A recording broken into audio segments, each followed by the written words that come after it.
యెరూషలేమునకు సమీపించి ఒలీవ చెట్ల కొండ దగ్గర ఉన్న బెత్పగేకు వచ్చినప్పుడు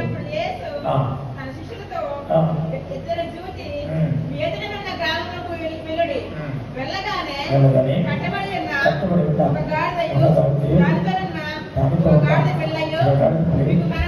కనపడను వాటిని విప్పి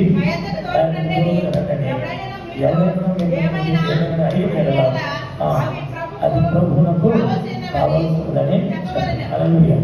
ఈ రాత్రి కొద్ది నిమిషాలు ఈ మాటల ద్వారా ప్రభు మనతో మాట్లాడుతున్నాక చిన్న ప్రార్థన దగ్గర తల్లి కొందనాలు కొద్ది నిమిషాలు నన్ను ఎప్పుడు వరకు నువ్వు హోసన్నాని, నువ్వు రాజువని, మమ్మల్ని దీవించే దేవుడువని, మమ్మల్ని సంరక్షించే దేవుడువని, మమ్మల్ని ఆశ్రయించే రాజువని, నమ్ముడు నీతిమంతులని మా హృదయాన్ని ఉప్పొంగి సంతోషించి ఆనందించి భక్తులు వేసి మట్టలతో ఊలతో కొమ్మలతో ఈ నామాన్ని మహిమపరిచాను. స్తోత్రం అమ్మా అన్ని బట్టి మహిమ పొంది ఉన్నారు. నా సంతోషాన్ని వ్యక్తపరచాను. కొన్ని నిమిషాలు మీ వాక్యం ధ్యానిస్తున్నారు. మీరే మాతో మాట్లాడడం యేసుక్రీస్తు పరిశుద్ధంగా ప్రార్థించి పెట్టుకుంటారు. కొద్ది నిమిషాలు చెప్పండి. ఇంకా మాట్లాడుతూ మళ్ళీ ఫస్ట్ వచ్చేస్తాను. పిల్లరా एक बच्चे को बेरा करता వస్తుంది జాగ్రత్త. ఈ వారం ఈ రోజు నుంచి పరిశుద్ధ వారం. ఏంటంటే ఇది అందరూ చెప్పాలి. ఏ వారం ఇది? పరిశుద్ధ వారం. లెంట్ ప్రారంభించాం. లెంట్లో చివరి వారం. పరిశుద్ధ వారంలో ప్రారంభ దినం. లెంట్లో చివరి వారం. ఇదే మంటల ఆదివారం. దీన్ని మంటల పామ్ సండే అని పిలుస్తారు. దీని ఉద్దేశాలు ఏంటనేది ఒక నిమిషంలో చెప్పేస్తారు. చూడండి, యేసుక్రీస్తు ప్రభువు వారు చాలాసార్లు యెరూషలేము వచ్చారు. చాలాసార్లు ఆయన 3.5 ఏళ్లలో లేదా 33.5 ఏళ్లలో చాలాసార్లు ఆయన యెరూషలేము వచ్చారు. కానీ ఇప్పుడు ఆయన ఎప్పుడు వచ్చినా కాలినడకన వచ్చారు, లేకపోతే ఇక మరి దేని మీద వచ్చారో తెలియదు, పోసి కాలినడకే.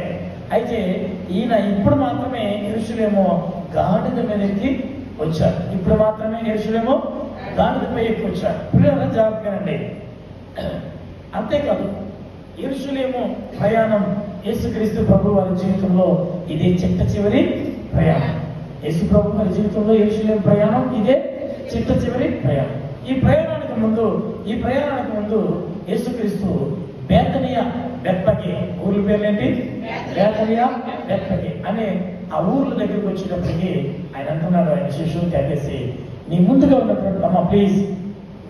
ఉన్నటువంటి బేతనియా, బెత్పగే అనే 2 గ్రామాల మధ్యలో, ఆ 2 గ్రామాలకి మధ్యలో ఒక కట్టబడిన గాడిద ఉంది. మీరు వెళ్ళి దాన్ని ఇప్పుకొని, అంటే ఒక చోట గాడిదని, ఒక చోట గాడిద పిల్లని రాయబడింది. దాని ఉద్దేశం ఏంటంటే తప్పేం కాదు. ఎందుకంటే ప్రభువుకు కావాల్సింది గాడిద పిల్ల. అయితే పిల్ల కానీ గాడిద కానీ రెండింటిలో దేన్నో దాని మీద ఆయన కూర్చొని వస్తున్నారు. అయితే పిల్లని తీసుకొస్తే తల్లి కూడా వచ్చి ఉంటుంది, లేదా తల్లిని తీసుకొచ్చింటే పిల్లని కూడా వచ్చి ఉంటుంది. అందుకని 2 రాశారు అక్కడ. ఒక సందర్భంలో అయితే గాడిద అని రాశారు, ఆయన కూర్చునేది మాత్రం ఒక గాడిద మీదే. అందుకని దాన్ని మనం పెద్ద తప్పు వచ్చి మనం దీనికోసం పని లేదు. అయితే ఆ గాడిద ఉన్న పరిస్థితి ఎలా ఉందంటే, 2 ఊర్లు అయ్యి ఏంటంటే, ఒకటి బేతని, ఒకటి బెత్పగే. ఈ బేతని, బెత్పగే ఈ 2 ఊర్లకి ఇది ఒక వై జంక్షన్ లాంటిది. ఇలా ఉన్న రోడ్డు ఎలాంటిది? Y junction. అంటే ఈ రోడ్డు గుండా వెళ్తే ఇలా వెళ్ళిపోతే బేతనీకి, ఇలా వెళ్ళిపోతే బెత్పగే. 2 ఊర్లు ఇటు బేతని, ఇటు బెత్పగే. ఈ రోడ్డు అంటే వెళ్ళి ఇటు అటు బేతనీకి, బెత్పగే మధ్యలో పడుతుంది. మధ్యలో కట్టేసి ఉంది. బేతనీకి, బెత్పగేకి మధ్యలో కట్టుంది. చాలా జాగ్రత్త. ఈ రాత్రి పిల్లరా ఆ గాడిదను దిప్పుకొని తోలుకురండి. ఒకవేళ ఎవరైనా అడిగితే అది ప్రభువుకి కావాలి. ఈ రాత్రి పిల్లరా శ్రేష్టమైన మాటలో మాట్లాడుతూ మనం గాడిదను మాట్లాడడానికి గాడికి ఎంత తెచ్చుకోవాల్సి వస్తుంది. అది ఏమంటున్నాడు?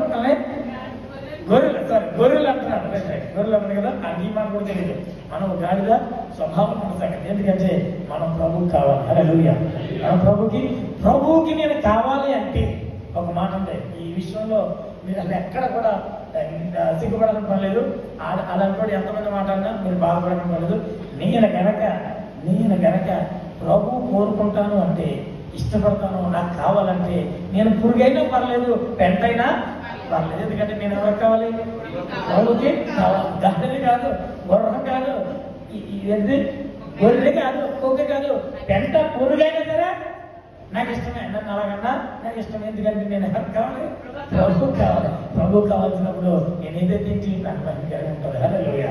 కనుక దాని గురించి అది మాటలు పట్టించుకోకుండా ఎవరు కూడా ఎక్కువ ఫీల్ అయిపోకుండా మాటలు. హల్లెలూయా. పిల్లరా, ఆ గాడిద కట్టబడి ఉంది. ఆ గాడిద కట్టబడి ఉంది. ఏమండి ఒక మాట, కట్టబడింది అయితే ఈ తొట్టులోనా లేకపోతే ఈ జొన్న కట్టబడుతుంది, ఈ నదిలోనే కట్టబడితే ఆయన దొడ్డారు. ఈ ఊరికన్నా చెందిందే ఉంటుంది, ఈ ఊరికైనా చెందిందే ఉంటుంది. కానీ ఈ గాడిద ఎక్కడ ఉందండి? రెండు ఊర్లకి మధ్యలో కట్టేయబడింది. కట్టివేయబడటం ఒకటి, రెండు ఊర్లకి మధ్యలో కట్టబడటం ఇంకొకటి. ఇది ఊరికి చెందింది కాదు, అది ఆ ఊరికి చెందింది. ఎవరు కట్టడం కూడా కాదు.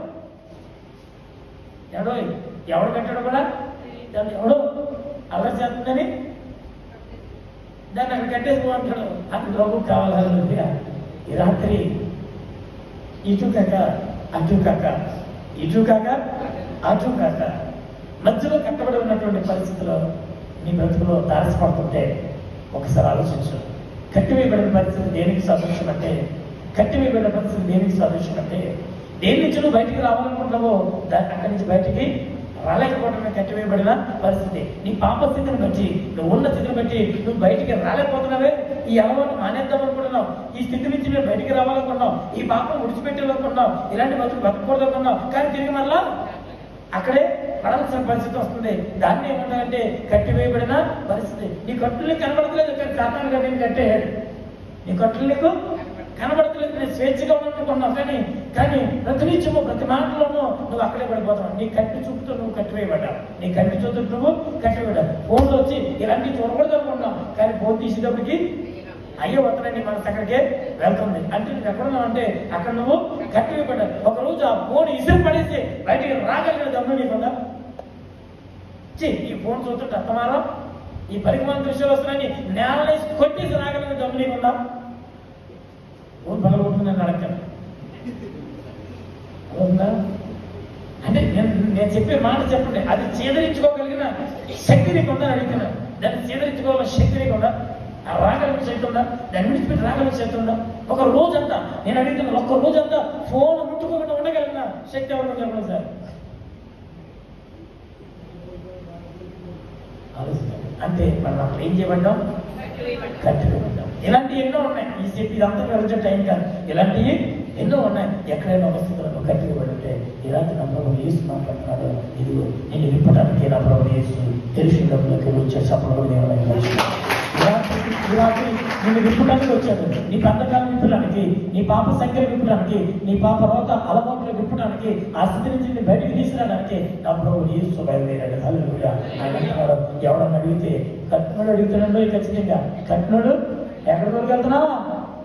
కట్టినోడు అడుగుతాడు. ఎవడు కట్టాడు నిన్నంటే సాతాను గారు కట్టాడు. ఆయన అడుగు పెట్టడం అడిగిస్తున్నాడు. కనుక అంటున్నాడు, ఇది ఎవరికంటే అది ప్రభుకి.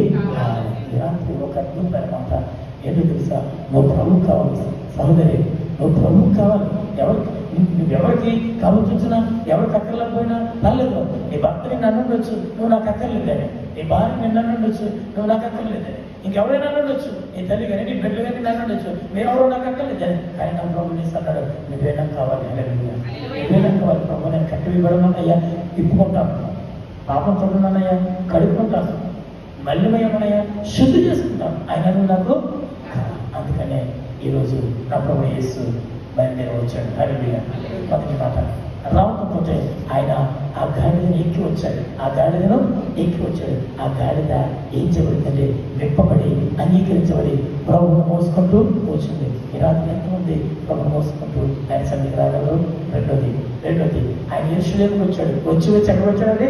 యెరూషలేముకి వచ్చి యెరూషలేము మందిరం దగ్గరికి వచ్చాడు. యెరూషలేము మందిరం దగ్గరికి వస్తే ఆ యెరూషలేము వచ్చేటప్పటికి ఇందాకలాగా వాళ్ళందరూ ఏం చేస్తున్నారంటే ఆ గాడిద మీద వస్తున్నటువంటి యేసు ప్రభువును చూసి వాళ్ళందరూ ఆ ఖర్జూరు మంటల కొమ్మలు, అది ఏ చెట్టు పడితే ఆ చెట్టు దొరికితే కొమ్మలను నెట్టుకొచ్చి ఆ దారి పొడుగుతూ వేస్తూ బట్టలు కూడా పరుస్తారన్నారు. అది ఒకటే మర్చిపోయాం మనం. ఎందుకేమీ లేదు, బట్టలు కూడా పరిచి ఆయన్ని స్వాగతించారంట. ఆయన్ని స్వాగతించారు. ఎందుకు తెలుసా?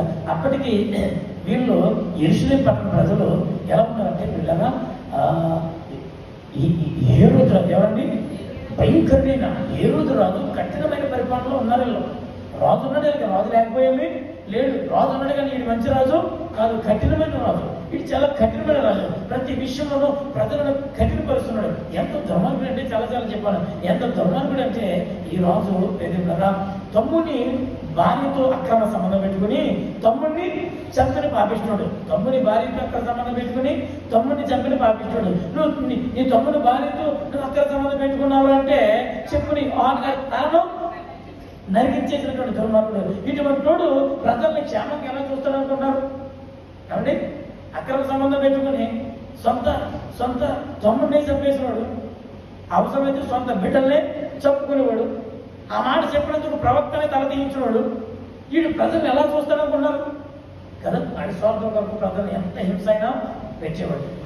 ఆ ప్రజలు వీడి బాధలు తట్టుకోలేక ఒక్కొక్క రాజు కావాలి, ఒక్కొక్క రాజు కావాలి. సాధారణంగా రాజులు ఎలా వస్తారంటే గుర్రాల మీద రథాల మీద వస్తారు. గుర్రం మీద రథం మీద వచ్చినాడు ఏం గుర్తంటే గుర్రం వస్తుందంటే గుర్రం మీద వస్తున్నాడు. ఒక రాజు గుర్రం మీద వస్తున్నాడంటే ఆడు ఈడుతుడు యుద్ధం చేయడానికి వస్తున్నాడు. యుద్ధం అంటే మామూలు విషయం కాదు. మనకు తెలుసు ఇజ్రాయేల్కి ఆ యొక్క సిరియా గాజా ఎంత దారుణమైపోయిన యుద్ధాల్లో ఎంత పరిస్థితులను గెలుస్తున్నారు. పసిపిల్లలు ఏడుస్తున్నారు. ఆ భయంకరమైన పరిస్థితుల్లో హాస్పిటల్ దగ్గర ఆ రోగిని తీసుకొచ్చి నర్సులందరూ అంబులెన్స్ ఎక్కించి అంబులెన్స్ వైద్యం చేస్తుంటే ఆ అంబులెన్స్ పిలిచి పడేస్తారు. అది యుద్ధం జరుగుతుందంటే భయపడిపోతారు. అలాగే ఎవరైనా ఒక రాజు గుర్రం మీద వస్తున్నాడంటే ఈ ప్రజలు భయపడిపోతుంటారు. వీళ్ళు యుద్ధం చేస్తే అన్యాయంగా ఎంతమంది చావచ్చు వస్తుందో అని పిల్లరా. కానీ ఇప్పుడు వచ్చేవాడు మాత్రం గుర్రం మీద రావట్లేదు, గాడిద మీద వస్తాడు. హల్లెలూయా. గాడిద దేనికి సదృశ్యం అంటే నెమ్మదికి, శాంతికి, సమాధానానికి. ఇది మీతో నేను యుద్ధం చేయడం రావట్లేదు, మీకు సమాధానం ఇవ్వడానికి వచ్చారని ప్రభుత్వం మాట్లాడాడు. కనుక ఆయన చేర్చుకోవాలి. యెరూషలేము పట్టణ ప్రజలు ఆయన చేర్చుకుని స్వాగతించినట్లుగా సహోదరి సహోదరుడా యేసయ్యను ఈ రాత్రి నీ హృదయంలోకి స్వాగతించగలిగితే, నీ హృదయంలోకి రమ్మంటే ఆయన నీ హృదయంలోకి వచ్చి నీ స్థితి అంతా మార్చేస్తాడు. హల్లెలూయా. నీలో ఉన్న ప్రతి కల్మషాన్ని మార్చేస్తాడు. హల్లెలూయా. ఎందుకంటే ఆయన రావడంతో యెరూషలేము మందిరానికి వెళ్ళాడు. యెరూషలేము మందిరం అంతా పాడైపోయింది. యెరూషలేము మందిరం అంతా పాడైపోయింది. దేవుడు నివసించాల్సిన చోట దెయ్యం ఉంది, దేవుడు ఉండాల్సిన చోట దెయ్యం ఉంది. నీ హృదయం అనే మందిరంలో దేవుడు ఉన్నాడా? దెయ్యం ఉందా? ఆలోచించు. దెయ్యం ఉంటే యేసుని స్వీకరించు, యేసుప్రభుని స్వీకరించు. ఆయన వచ్చి అక్కడి నుంచి అపవాది కంటపడడం నీ యొక్క పాపిష్టి జీవితాన్ని ఆయన తుడిచివేస్తాడు, కొట్టివేస్తాడు. మందిరాన్ని బాగు చేసినట్టుగా నీ బ్రతుకుని బాగు చేస్తాడు. హల్లెలూయా. అందుకని ఆయన హోసన్న, అందుకని ఈయన మా బ్రతుకులు మారుస్తాడు, ఈయన మా స్థితిగతులు మారుస్తాడు అని చెప్పి ఆయన రావడంతో నువ్వు రాజువయ్యా సర్వోన్నతమైన స్థలంలో దేవుడికి మహిమ అని చెప్పి వారు దావీదు కుమారునికి జయమని గానపతిగానాలతో నా ప్రభు యేసును స్వీకరించారు. ఈ రాత్రి ఒకటే మాట, నీ బ్రతుకులోకి స్వీకరించగలిగితే యెరూషలేములోకి ఆయన వచ్చిన తర్వాత యెరూషలేము మందిరము శుద్ధైనట్టుగా వారు చేర్చుకున్నందుకు ఆ మందిరము శుద్ధి చేయబడినట్టుగా సహోదరి సహోదరుడా ఈ రాత్రి నువ్వు చేర్చుకోగలిగితే, నా ప్రభు నువ్వు చేర్చుకోగలిగితే నీ స్థితి అంతా మారిపోతే, నీ యొక్క స్థితి అంతా కూడా మారిపోతే దుఃఖానికి బదులుగా సంతోషం, కన్నీటికి బదులుగా ఆనందాన్ని నా ప్రభు నీ జీవితంలో కలిగేసి సంపూర్ణమైనటువంటి ఆశీర్వాదాలతో నింపుతాడని నా ప్రభు తెలివి వస్తూ ఈ మాటలు ముగిస్తున్నాను. దేవుడి మాటలు దీవించడం ప్రత్యేకమైన సమయంలో మరి కానుకలు పడతామండి. ప్రత్యేకమైన కానుకలు అంటూ ప్రత్యేకంగా పట్టబడవు. ఏదైనా ప్రత్యేకమైన కానుక మీరు ఏదైనా తెచ్చుకుని ఉంటే కనుక